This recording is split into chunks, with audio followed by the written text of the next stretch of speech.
Bonjour, dans cette vidéo, nous allons créer notre première classe Java et détailler sa génération et son utilisation dans l'environnement Java que nous venons d'installer. Mais avant de créer notre première classe Java, je vais vous expliquer en quoi Java est un langage objet et ce qu'est une classe. Alors, qu'est-ce qu'un objet en langage objet? Eh bien, la définition, c'est un objet en langage objet, c'est la modélisation d'un élément du monde réel. Alors, on va prendre un exemple, par exemple un téléphone.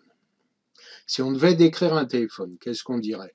On dirait qu'un téléphone est un objet permettant de communiquer avec un interlocuteur discutant équipé d'un appareil dont on compose le numéro ou qui nous appelle et grâce auquel on peut l'entendre et lui parler.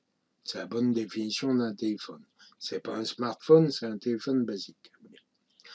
Alors, si on parle des fonctionnalités, l'interface utilisateur que doit proposer notre téléphone. On doit pouvoir décrocher, raccrocher, numéroter et écouter et parler. Mais si on n'a que ça, on ne va pas causer à grand monde. Un téléphone, c'est bien d'autres choses qui sont cachées.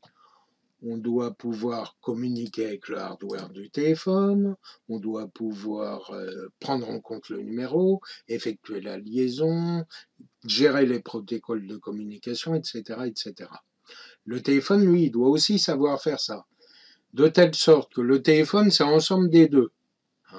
Et en fait, il y a ce que voit l'utilisateur et ce que ne voit pas l'utilisateur, et l'ensemble fait un objet fonctionnel. Dans la conception objet, on doit déclarer tout ce qui compose un objet et définir ce que l'objet doit rendre visible pour être utilisé. Si vous avez un téléphone sans écouteur, vous aurez du mal à communiquer. Donc, si on représente toujours notre objet téléphone, on voit qu'il est composé de fonctionnalités proposées à l'utilisateur, accessibles à l'utilisateur, l'interface utilisateur, et de fonctionnalités cachées à l'utilisateur, tout ce qui est communication en fait. Le tout faisant un objet fonctionnel qui peut être chargé par d'autres applications qu'il faudra ajouter une fonctionnalité téléphone. Alors comment on représente ça? Eh bien on va créer ce qu'on appelle une classe.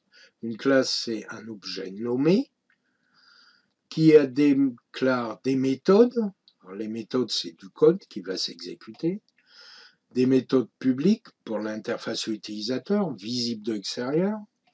Des méthodes privées, internes, que l'utilisateur ne voit pas. L'utilisateur externe, s'entend, ne voit pas.